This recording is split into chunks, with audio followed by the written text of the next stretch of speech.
Master Jet, ask ko lang po, ganito ba talaga kapag naka-leave, iho-hold ang clothing allowance? Na-hold po kasi yung allowance ko, sabi hindi daw ako sinali sa payroll dahil leave daw po kasi ako. Makukuha po daw yung allowance kapag nakabalik na po ako. Nag-maternity leave po ako, Master. Gulat po ako dahil walang allowance, wala din pong nakapag-inform sa akin. Yung sinabi po na uri ng leave na binanggit ng sender ay maternity leave. Well, of course, maternity leave ay with pay po yun, no? Kapag ikaw ay nasa serbisyo na, kahit 1 day ka pa lamang, ay with pay na talaga siya. Ngayon, ito po yung sinasabi ng Budget Circular 2024-1. Kung ako po yung tatanungin ninyo, ay dapat siguro na included siya doon sa payroll nila, no? Kung siya naman ay umabot na ng 6 months sa serbisyo mula nung siya po ang na-hire.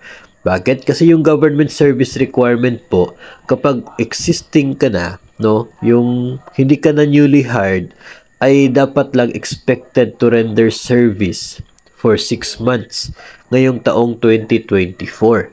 6 months ngayon 2024 ang service requirement para mabigyan ka ng clothing allowance. Ngayon, dahil ikaw ay on maternity leave, I don't believe na pwede siya maging basihan kung bakit hindi ka binigyan. Bakit po?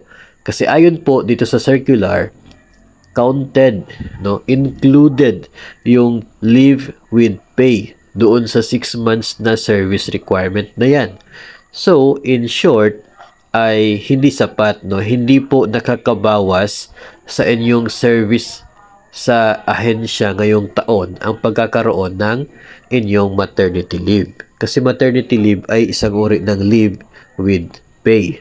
So, yung 3 months, 105 days, no, 3.5 months ng inyo pong maternity leave, yung ngayong taon, counted po yun dapat sa pagbilang ng inyo pong serbisyo para sa requirement ng inyong uniform allowance kasi leave with pay naman po yun. Yun ang opinion ko dyan mga master base po sa pagkakaintindi natin doon sa DBM Budget Circular 2024-1.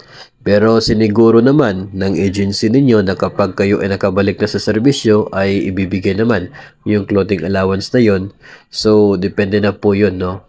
Depende na po yun sa maging usapan po ninyo kung ano ba, kung kailan ba talaga ibibigay yung allowance. At least naman this year hindi po kayo mabubukya sa ganito pong uri ng allowance na you deserve naman at ikaw ay eligible.